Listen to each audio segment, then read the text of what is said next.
Ça me fait plaisir de vous rencontrer pour ce moment de réflexion que Léo m'a demandé d'articuler autour principalement de l'Évangile.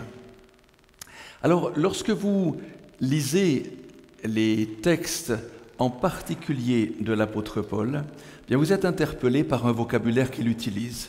Et j'aimerais juste introduire avec un verset le moment de réflexion que j'aimerais conduire avec vous ce soir. C'est dans l'Épître aux Romains, au chapitre 1er, et puis c'est le premier verset. Dans ce chapitre 1, qu'il écrit depuis un endroit que vous connaissez peut-être. Est-ce que certains sont allés en Grèce déjà ? Oui, timidement, hein. Mais en général, quand les touristes vont en Grèce, ils vont surtout dans les îles, là où on peint les maisons en blanc, avec les portes en bleu, on mange bien, hein. En général, quand je vais en Grèce avec mon épouse, c'est pour, certes, les vacances, mais surtout pour étudier, hein, ces passages où Paul était. Et l'Épître aux Romains, alors Rome, vous me direz, c'est pas en Grèce, et vous avez raison, c'est en Italie, mais cette lettre, il l'a écrite depuis Corinthe, depuis la Grèce. Et il leur a demandé, on le voit tout à fait à la fin de cette lettre, au chapitre 16, il leur a demandé à une femme qui s'appelle Phobé, qui habite à Cancré, juste un port à côté de Corinthe, où Paul est parti déjà quand il est rentré chez lui. Et cette femme-là, c'est elle qui était mandatée pour amener ce document, ce rouleau, ce n'était pas un livre comme on les a maintenant, jusqu'en Italie pour que les Romains puissent bénéficier de ce que Paul a écrit à Corinthe. Alors, ce qu'il écrit en introduction, c'est, je trouve, le résumé de toute sa pensée. Paul, serviteur de Jésus-Christ, appelé à être apôtre, mis à part pour l'évangile de Dieu. Alors on a ici un être, l'apôtre Paul, qui n'existe plus, qui a vécu, qui a passé sur terre pendant quelques années et qui a laissé des documents écrits. Mais lorsqu'on s'aperçoit qu'il est appelé, alors nous sommes aussi interpellés. Parce que n'importe qui d'entre vous, d'entre nous, peut être appelé à dire, à faire, à partager quelque chose. Et lorsqu'on est appelé, on dit en français tout simplement, on a reçu une vocation. Et alors c'est un vocabulaire qu'on utilise parfois pour le métier d'infirmière, c'est une vocation. Pour le métier de pasteur, c'est une vocation. Pour le métier d'avocat, c'est une vocation. En général, on met le mot vocation à un métier dans lequel on ne compte pas ses heures. Et pourtant, on est payé pour cela. On a des assurances, on a une retraite assurée. Est-ce vraiment une vocation ? Donc vous sentez ce que je veux dire, c'est que lorsqu'on est appelé, peu importe son métier, peu importe son travail et peu importe l'âge surtout, c'est qu'on sent que l'on a une responsabilité peut-être différente de celle à laquelle on s'est préparé ou de celle que l'on aimerait véhiculer dans son existence. Donc un appel peut venir à n'importe quel âge, à n'importe quel moment de la vie, et je dirais, vous n'avez pas besoin de quitter votre métier pour répondre à l'appel de Dieu. Parce que évangéliser, et c'est finalement l'expression que nous aimerions développer un petit peu, évangéliser, ce n'est pas seulement l'expression d'une profession ou de quelqu'un qui a épousé cette profession, c'est simplement dire la bonne nouvelle.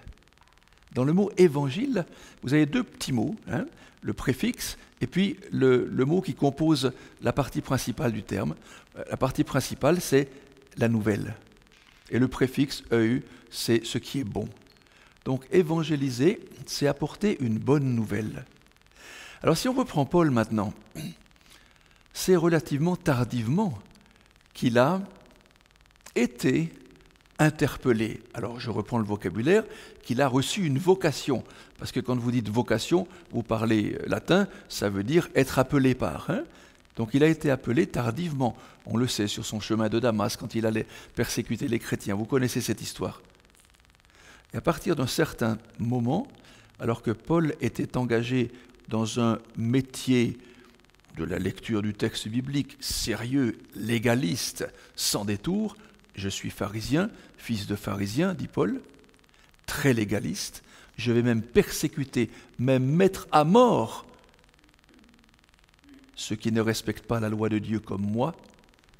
Et quand il va pour condamner les chrétiens, il est interpellé, il est appelé. Une lumière, une voix tombe du cheval, il est aveugle pendant plusieurs jours. Et c'est le début d'une réflexion différente du métier pour lequel il avait reçu un diplôme, dans lequel il s'était engagé. N'importe quel âge, Dieu peut nous appeler à évangéliser, à dire une nouvelle qui est bonne. Alors, quelle est la nouvelle qui est bonne que Paul s'est fait, en quelque sorte, le porte-parole? Il a beaucoup réfléchi en tant que spécialiste des Écritures, en tant que pharisien. Vous savez, les pharisiens, on en a parfois des récits dans les évangiles où il y a des petits couacs entre eux et Jésus parce qu'ils sont très sectaires et Jésus est très libéral et puis il leur dit « mais c'est pas comme ça que vous gagnerez le royaume des cieux ». Les pharisiens, ils ont une existence quand Jésus est sur la terre déjà depuis 150 ans. Lorsque les Grecs envahissent les territoires et que Alexandre le Grand fait passer toutes les pensées grecques, la littérature grecque, il veut helléniser tout le bassin méditerranéen, là, on a quelques juifs fondamentalistes qui s'appellent les Pérouchim, les Pharisaïs, qui sont des groupes de réflexion qui disent « nous, on veut garder la loi de Dieu ». Et cette loi-là, personne, même pas les Grecs, ne pourront nous la détruire ou l'emporter ou la falsifier. Et ils ont tellement voulu observer une loi qu'ils l'ont surfaite. Ils ont rajouté des commandements, et c'est cela que Jésus va combattre quand il va rencontrer les pharisiens et les scribes, qui sont en quelque sorte les photocopieurs des scribes, des pharisiens, pour pouvoir multiplier les textes et puis les diffuser le plus possible. Alors Paul, qui sort de cet état d'esprit extrêmement dur, fondamentaliste, convaincu qu'il faisait le bien, il est face maintenant à la prédication d'une autre nouvelle, une nouvelle de libération, une nouvelle de liberté, liberté totale et absolue.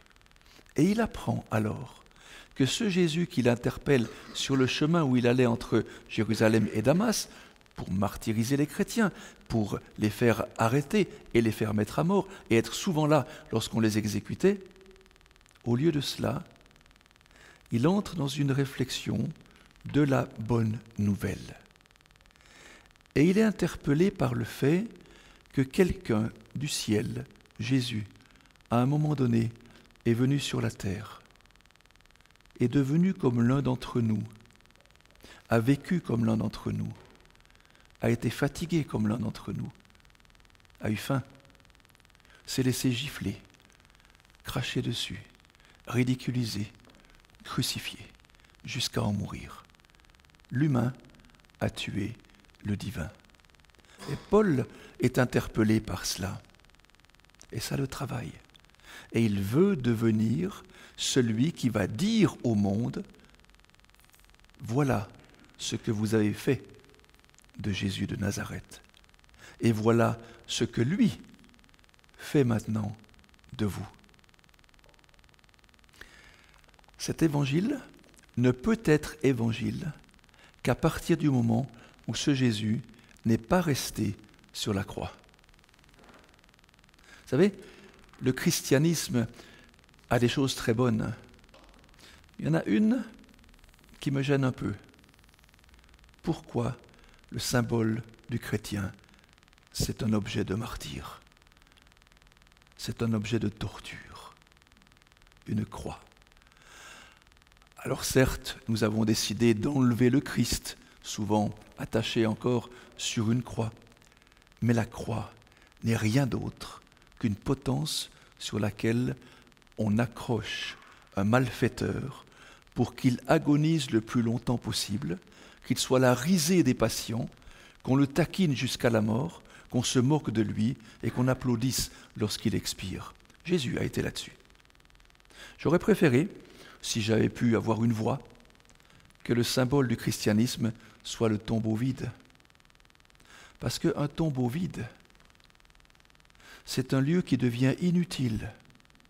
Il a été occupé par une victime du mal, mais il a été libéré par la puissance du bien. Et le tombeau vide exprime l'absence de mal absolu. Ça, c'est la bonne nouvelle que Paul veut prêcher partout. Vous relisez 1 Corinthiens 15, vous relisez, tenez, un texte magnifique que vous pourrez relire chez vous, de nouveau Paul qui écrit, un des premiers textes jamais écrits du Nouveau Testament, 1 Thessalonicien, tout au nord de la Grèce. De là précisément d'où venait Alexandre le Grand, tout au nord de la Grèce. Dans la première lettre que Paul écrit, il dit à ses amis de l'église de Thessalonique, chapitre 4 du première lettre et au verset 13, il dit « Je ne veux pas, frères, que vous soyez dans l'ignorance au sujet de ceux qui sont morts. La mort frappe.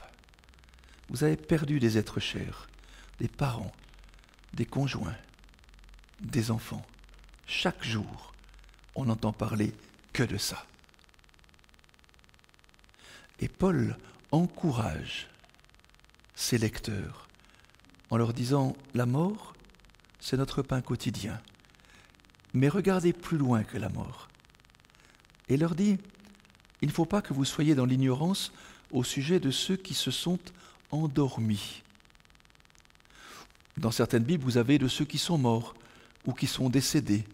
Et ce verbe « endormir », qu'il utilise là exprès pour montrer que Dieu va être finalement plus fort que la mort, il utilise un mot qui est le verbe koimao, qui dans ses expressions de substantif va signifier un lieu où on dort.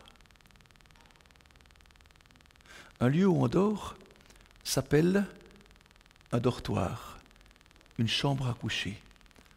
En grec, un koiméterion, un dortoir. Puis vous savez que lorsque on a fini de parler grec autour du bassin méditerranéen, il y a les Romains qui arrivent, et puis on va parler latin. Et ce mot koiméterion va être substitué par les latins dans le mot cimiterium. Puis nous qui parlons français, on prend un petit peu du grec, on prend un petit peu du latin, puis on invente un mot français, le mot cimetière. Or le mot cimetière, étymologiquement, n'est rien d'autre qu'une chambre à coucher. Alors quand on va se séparer tout à l'heure, chacun ira dans son cimetière personnel. C'est beau ce que Paul dit là. Il ne dramatise pas, même si la mort est dramatique. Il n'y a pas à résister. On pleure, on verse des larmes, on est accablé. C'est injuste, parce que ce n'est pas Dieu qui l'a voulu. Jésus dira, c'est l'ennemi qui a fait cela. L'ennemi, il porte plein de noms, dont le nom de Satan, que vous connaissez dans l'Ancien Testament, le Satan, c'est-à-dire l'ennemi, l'adversaire. Il porte le nom de Diabolos, c'est-à-dire celui qui lance les choses en travers et qui retombe en désordre. L'ennemi de Dieu. Et Paul utilise un vocabulaire, qu'on dirait en français, châtié, choisi, sélectionné, pour dire, mes amis, l'amour est horrible, mais, il y a un réveil possible. Et c'est tout le vocabulaire de la résurrection. Vous savez, il n'y a pas le mot résurrection dans le Nouveau Testament, vous ne le trouverez pas. Il y a se réveiller, se lever, revenir à la vie. Et après, nous, on invente un mot pour dire tout cela, et on dit résurrection. Descendre de la croix, aller au tombeau, sortir du tombeau, résurrection. C'est-à-dire passer du lieu où l'ennemi nous a plantés, cloués, placés, en espérant pour toujours. Dieu nous dit, à partir du moment où j'ai roulé la pierre, où Jésus est sorti, personne ne l'a vu sortir, à partir de ce moment-là, il n'y a plus une seule possibilité de victoire pour l'ennemi. Alors ce Jésus, si vous prenez maintenant le texte de l'Apocalypse au chapitre 1er, il dit « J'étais mort, je suis maintenant vivant. J'ai la clé de la mort et du séjour des morts. » Avoir la clé, mes amis, ça veut dire quoi? Ça veut dire maîtriser. Et si je voyais depuis là une Porsche ou une Ferrari parquée, et que ça soit l'un d'entre vous, j'aimerais bien savoir qui a la clé. Alors vous me direz, une Ferrari, ça ne se démarre plus avec une clé. Il y a une carte maintenant, ou bien un clignement de paupières, et puis ça suffit pour démarrer. Mais qui c'est qui peut m'ouvrir sa Ferrari? J'aimerais aller faire un tour. Et donc j'ai une autorité parce que j'ai une clé. Jésus, j'étais mort, je suis vivant. Lorsqu'il dit « je suis vivant », il prend le nom de Dieu, parce que Yahvé, Haya, c'est être vivant, c'est être celui qui est. Et Jésus s'est laissé menotter, s'est laissé clouer, s'est laissé martyriser, s'est laissé cracher dessus, parce qu'il était homme. Mais après le sabbat, le premier jour de la semaine, Dieu intervient. Mieux que ça. Lorsque vous relisez l'Évangile selon Matthieu, au chapitre 27, à partir du verset 50, Matthieu dit, lorsque Jésus est mort, là il est en croix.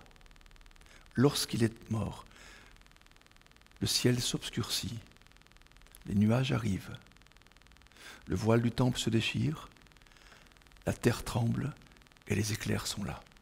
Et les tombeaux s'ouvrent. Satan pensait pouvoir ouvrir la bouteille de champagne et fêter sa victoire contre Jésus. Dieu ne lui laisse pas ce plaisir. À peine Jésus expire-t-il que les tombeaux s'ouvrent et les morts ressuscitent. Ça, c'est la nouvelle que Paul veut transmettre à ses concitoyens. Veut transmettre 2000 ans après, nous, lecteurs de la Bible que nous sommes. On ne tient pas Jésus longtemps dans la mort, avant que Dieu ne se venge. Vengeance d'amour. Tu tues Jésus, j'ouvre les tombeaux. Paul va utiliser ce terme-là. C'est finalement un temps d'attente. Ça, c'est la bonne nouvelle. L'Évangile, la résurrection. Et Jésus va être appelé dans le livre de l'Apocalypse Amen. Chapitre 3, verset 14. Jésus est l'Amen. Si vous relisez le texte de Ésaïe, chapitre 65, verset 18, Dieu est appelé Amen, Dieu de vérité. Amen, ça veut dire vérité. Vous savez, lorsque les Israélites ont traversé la mer Rouge, ça vous avez le récit dans le livre des Nombres, au chapitre 11. Ils en ont assez, ils en ont marre, ils en ont plein, tout ce que vous voulez, de la manne. Et le chapitre 11 du livre des Nombres nous dit « Ils se révoltent contre Moïse ». Ils disent « On en a assez de la manne, on veut des fruits, des légumes, de la viande et des poissons. On veut retourner en Égypte. C'était gratuit. » Moïse, il ne sait pas quoi faire. Alors il se tourne vers Dieu et il dit « Est-ce moi qui ai engendré ce peuple pour que tu me dises « Tiens-le fermement contre ton sein ». Tenir fermement contre son sein, c'est Amen. Un mot hébreu qui n'a pas été traduit, qui a été translittéré par Amen, Emen, Emouna, Amouna, un tas de variantes. Mais ce mot signifie d'abord que Dieu me tient contre lui, le Dieu de l'Amen. C'est ce Dieu qui me tient et qui ne me lâche pas. C'est ce Dieu vivant qui, lorsque je me donne à lui, me dit maintenant, tu es à moi, je ne te lâche plus. Tu as le choix, tu peux me lâcher, mais moi je ne te lâche pas. Et Jésus, dans le texte de l'Apocalypse, chapitre 3, verset 14, il est appelé Amen, témoin fidèle et véritable. Par opposition à ce que Jésus lui-même dira de Satan dans Jean, chapitre 8, à partir du verset 40, vous avez pour père le diable. Il est menteur, il profère le mensonge, il n'y a aucune parole de vérité. Jésus s'oppose au tueur en tant que vivant qu'il est, Jésus, lui, et donneur de vie. Il est aussi appelé dans ce même livre de l'Apocalypse le premier et le dernier, le commencement, la fin. Et puis,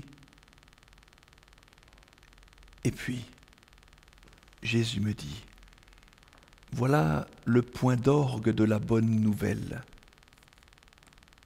Toute la misère dans laquelle l'adversaire vous a mis, je la prends sur moi. Je la jette au feu. Apocalypse chapitre 20, verset 14. Et puis je viens bientôt. Je viens bientôt. Ça, c'est l'ultime bonne nouvelle. Mais vous me direz, le bientôt, depuis le temps qu'on en parle, on l'attend toujours. Bientôt, c'est un mot que vous connaissez bien, vous, les jeunes. Parce que le mot qui donne bientôt, vous le voyez tous les jours de votre vie, devant vous, quand vous êtes au volant de votre voiture. Quand vous êtes au volant de votre voiture, en Suisse, à Genève, partout dans le monde, il y a des panneaux qui vous limitent la vitesse. Et pour savoir si vous êtes en deçà ou au-delà, vous avez un compteur de vitesse, un tachymètre ou un tachymètre. Et bien voilà, j'ai lâché le mot, tachus. C'est ça que dit Jésus, je viens bientôt, je viens vite.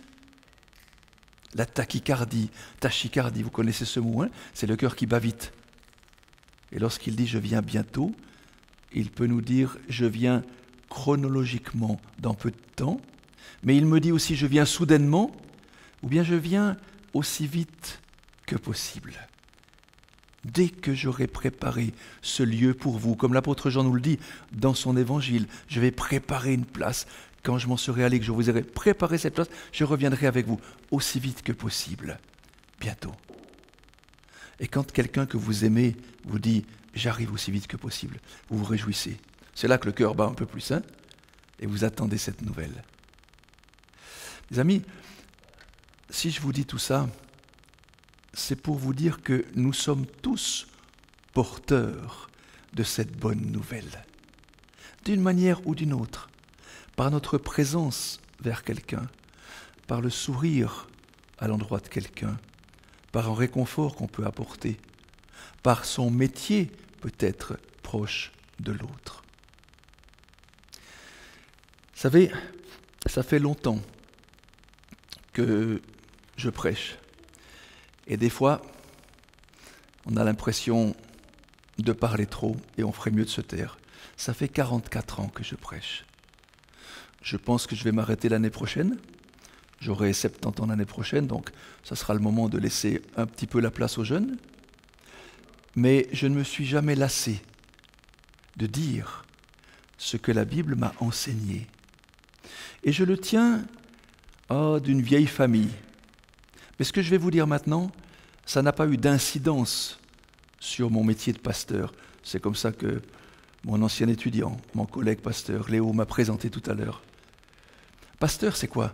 C'est quelqu'un qui enseigne, qui guide, qui conduit, qui parle, qui compatit avec les gens qui veulent bien lui faire confiance. En 1866, naissait mon arrière-grand-père. En 1886, le message, l'interprétation des textes adventistes nous venait des États-Unis en Suisse. C'est le premier pays qui a été évangélisé, la Suisse, en 1886. Là, mon arrière-grand-père était un horloger, au Locle, vers la Chaux-de-Fonds, si ça dit quelque chose, au plus suisse que les Suisses. Et à un moment donné, il s'est dit, mais je vais vendre mon entreprise. Et puis je je vais entrer dans une dynamique de parole, de partage de la parole, de ce que j'ai appris en tant qu'horloger. Et je vais prêcher l'Évangile. Avant le 19e siècle, il s'est mis au travail. Au début du 19e, c'était l'un des premiers pasteurs de Suisse, volontaire, sans salaire. En 1889, naissait mon grand-père, qui est devenu pasteur, avec un de ses frères, un de ses autres frères. Et un de ses autres frères s'appelait Paul. Paul avait à cœur de partager cette bonne nouvelle. Il était pasteur à Lyon, il a été pasteur au Portugal, dans plusieurs pays. Et là, quand il était à Lyon, c'était en pleine guerre. Vous avez peut-être entendu parler du réseau Dutch Paris, mis en place par Jean Weidner. Jean Weidner, qui était un Hollandais dans la région, Collonges-Genève, et qui a abrité des centaines et des centaines de réfugiés et de juifs en particulier, martyrisés par la Gestapo et l'armée allemande. Et mon grand-oncle Paul, à Lyon, cachait des juifs. Un jour, la police française, vendue et de connivence avec la Gestapo allemande, a interpellé une secrétaire de Jean Weidner. Elle l'a interrogé sur qui cache qui et qui fait quoi dans le réseau Dutch Paris. Et là, cette secrétaire dont je tairai le nom a sorti de son sac un petit carnet qu'elle a jeté par terre. Elle était dans la rue, avec les autorités françaises vendues aux Allemands. Il la conduisait à l'interrogatoire. Dans les bureaux de la Gestapo, dirigés par Klaus Barbie. 5 minutes après, un homme vient vers ce groupe de policiers et cette femme dit « Madame, vous avez perdu ce carnet ». Bien sûr que les policiers l'ont ramassé. Et là-dedans, il y avait des noms à ne jamais révéler. Je passe. Cette femme a été martyrisée. On ne sait pas comment elle a pu résister. On l'a fait entrer dans des salles de martyrs épouvantables, où elle a vu devant elle des hommes battus jusqu'à la mort, pendus jusqu'à la mort.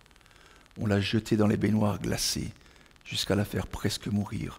On l'en sortait, on la remettait, on l'en sortait, on la remettait. On la reconduisait dans des salles de torture épouvantables, où on lacérait les corps des hommes jusqu'à ce qu'ils meurent. Elle a craqué. Elle a tout dit, y compris le nom de mon grand-oncle. La Gestapo est alors allée immédiatement à sa demeure, l'a saisi. Il a été enfermé dans le fort Montluc à Lyon, puis à Hambourg en Allemagne, puis il est mort en déportation à Dachau, dans le camp de concentration. Il n'est plus jamais revenu. On a des Saint Paul dans les Écritures, mais on a des martyrs dans toute l'histoire, proches de nous, des gens qui n'ont pas eu honte de l'Évangile. Paul le dira au chapitre 1, au verset 16, « Je n'ai pas honte de l'Évangile, je suis prêt à tout. » Dire que les tombeaux sont vides à partir du moment où Jésus a été ressuscité par Dieu. Une lettre de mon grand-oncle est arrivée chez mon grand-père en 1944, lorsqu'il a subi cette déportation, dans laquelle il disait « C'est épouvantable, le traitement que je reçois. Mais j'ai pu parler de l'Évangile à beaucoup de déportés. » Ça, c'était sa vie. Ça, c'était l'essentiel. Parler de l'Évangile à ceux qui sont gazés, condamnés à mort par un gouvernement on ne peut plus épouvantable. Paul a été décapité. Jean a été peut-être ébouillanté. Pierre a été peut-être crucifié la tête en bas. Et c'est loin. Mais quand ça touche une famille, ça fait réfléchir aussi. Si je vous dis ça, mes amis, c'est que Dieu ne nous appelle pas à être des martyrs, mais à être des témoins. Et il se trouve qu'en grec, c'est le même mot. C'est le même mot. Quand vous êtes témoin, vous devenez martyr. Pourquoi ? Parce que vous devez choisir votre camp. Et quand vous choisissez votre camp, vous devez décider si vous allez jusqu'au bout ou pas. Alors c'est vrai que maintenant, nous vivons dans un pays, dans une période où, est-ce que je peux me risquer à dire, on est entre deux guerres ? On espère bien qu'on est dans la paix, mais on ne sait pas jusqu'à quand. Et Dieu a besoin d'hommes et de femmes solides, qui doivent savoir où ils vont, ne pas s'arrêter, comme Paul dans la Bible. Il est allé jusqu'au bout quand il a compris que le Seigneur l'appelait. Il vous appelle là où vous êtes pour dire le bien est plus fort que le mal. Amen.